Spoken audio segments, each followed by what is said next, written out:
Do you know your numbers? Dun dun dun! Hello everyone, it's that time again. Do you know your numbers? Which numbers am I referring to? Your BMI. What does BMI stand for? You hear me mentioning it in my videos, especially in my Zepbound videos. BMI stands for Body Mass Index. It's based on how tall you are, which is your height, and your weight, how much you weigh. To measure your body mass index, you're going to divide your weight by your height squared. What do I mean by squared? You're going to do it twice. So this is an example. If you're a 150-pound person and you're 5'6", you're going to convert the 5'6" into 66 inches. Then you will continue following the calculations example in the screen and eventually coming up with your final BMI, which is 24.2. And this is considered a healthy adult. This next screen shows the guidelines that the Centers for Disease Control and Prevention shows for a healthy BMI and what's considered obese, which is 30 or higher. So you want to aim to stay within these healthy adult ranges. Your body mass index will actually let you know if you are in a healthy range for your weight or not. I weighed myself yesterday and it was 147.6, okay? And that's a healthy range for my height and weight. My BMI is within a good range, but even though the BMI was healthy, I still have a higher fat percentage rate. But what I've learned about the BMI with my little studies here and there, the BMI is a screening tool. It's not a diagnostic tool. It provides a general indication of your weight. It doesn't account for factors like your muscle mass in your body, your bone density, because your bone density, if you have thicker bones or, more dense bones without the porous, like osteoporosis, which is like little holes or whatever, or hollow spaces in your bones.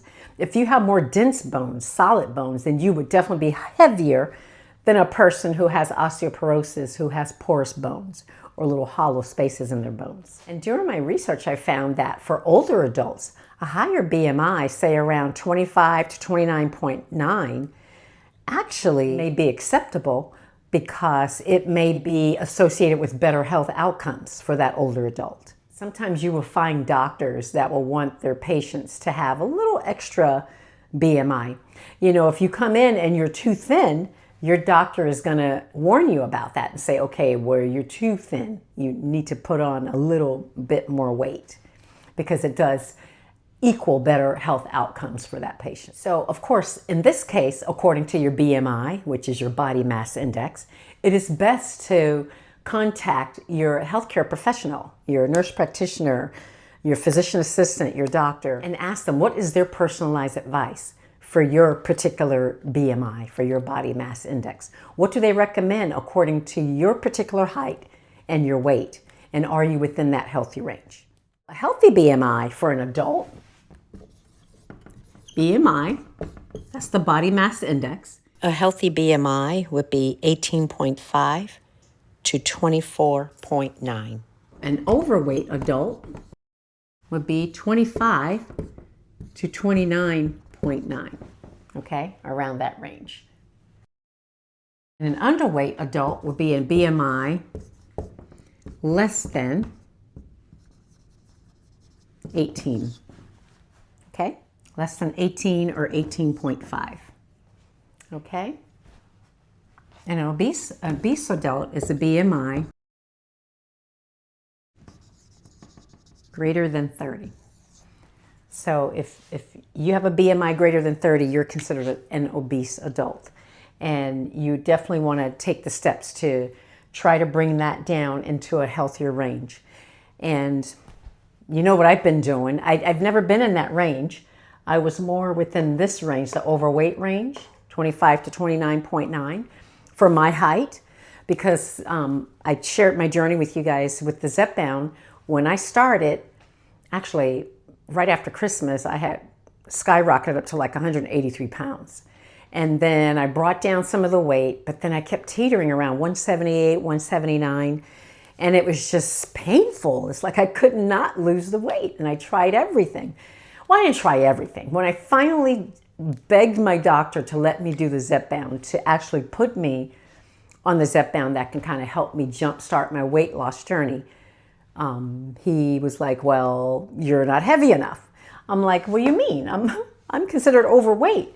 But in order for the insurance to cover it, I would have had to be in the obese range. So I was like, well, I'm not going to get in that range. So you need to help me, help me out here. So thank God he did. He found a way for me to get it.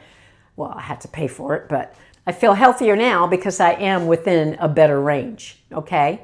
So, and then underweight, you don't want to be underweight either. Less than 18.5. Because when you're underweight, that creates its own problems. I mean, you don't want to be too light to where, God forbid, you get sick and then totally waste away. You got to have some weight on you because you do have better health outcomes when you're sick. Because what happens when you're sick? You get a fever, you get a virus or whatever, you tend to lose weight, especially if you're vomiting, diarrhea. That's a dangerous place to be in for a really underweight adult. Definitely, if you're in a hospital, we would definitely fatten you up or do our best to try to get some fluids in you and to get you more hydrated and into a healthier weight. If it's, along like anorexia or anything like that, then those are more serious complications, and that your doctor would definitely have to address that for you, because you don't want to be on either end of the BMI. You don't want to be underweight and you don't want to be the overweight or the obese adult, because none of these are a healthy outcome. Your best range is within here as a healthy adult. And of course, now I'm scribbling all the numbers away, but it's best to be within that healthy range. So that's all I wanted to say about the BMI, the body mass index. If you are concerned about your BMI, feel free to consult with your doctor, your healthcare professional, and ask them, what is a healthy BMI for me? Where should I be for my height and weight? If you're on the shorter side, then you really shouldn't be that heavy. 178 pounds on a shorter person would be probably obese, and depending on how short you are, it could be morbid obesity. So you don't want to have those problems, because that create other issues for you as well, especially if you're diabetic, okay? Because you don't want to have, we call it comorbidities. Comorbidities when you have multiple things going wrong with you with the disease process. I mean, like say you can have diabetes, you can have high blood pressure along with the diabetes, you can be obese, and you just have a gamut of situations, a gamut of problems. So you don't want to do that. You want to try to correct some of them and throw high cholesterol and all that other stuff in there. That just adds to it. So you definitely want to get your numbers within a range. So you definitely want to know your numbers, your BMI, the body mass index. And if you don't know it, find out from your doctor and ask them what is a healthy range for you. If your doctor determines that you're in an unhealthy range of BMI, then ask them, what are some of the interventions do you recommend? Do you recommend I go on a weight loss program? Maybe should I see a nutritionist, somebody that can help me get my meals under control and, get everything planned. I always say it's better to plan out your meals anyway, because when you eat out, that stuff is so high in sodium. It's fun to eat out every now and then. I mean, I'll be the first to admit I love a McDonald's French fry. But can you eat McDonald's French fries every day? No, you can't. I mean, you can, but then you're going to have other health issues, which will affect everything. So you have to find a way to have those things in moderation so they will not affect your overall health, your overall BMI. So that's all I have to share with you today. I thank you so much for tuning in.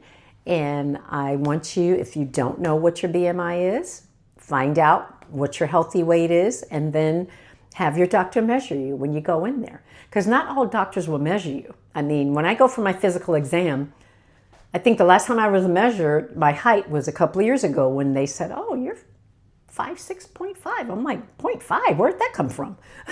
So I just attribute it to, I guess, a lot of yoga and Pilates at the time, because, when you're doing Pilates and yoga, you tend to be more erect and stand up more straight because you learn how to lengthen your spine and stretch everything out. So I don't know. I assume that's what it is.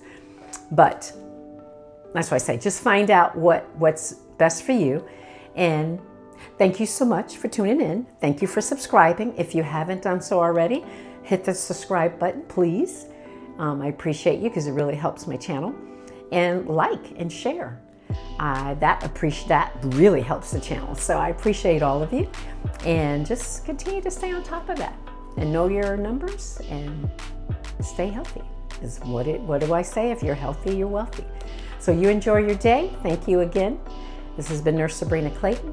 Have a great day and stay healthy.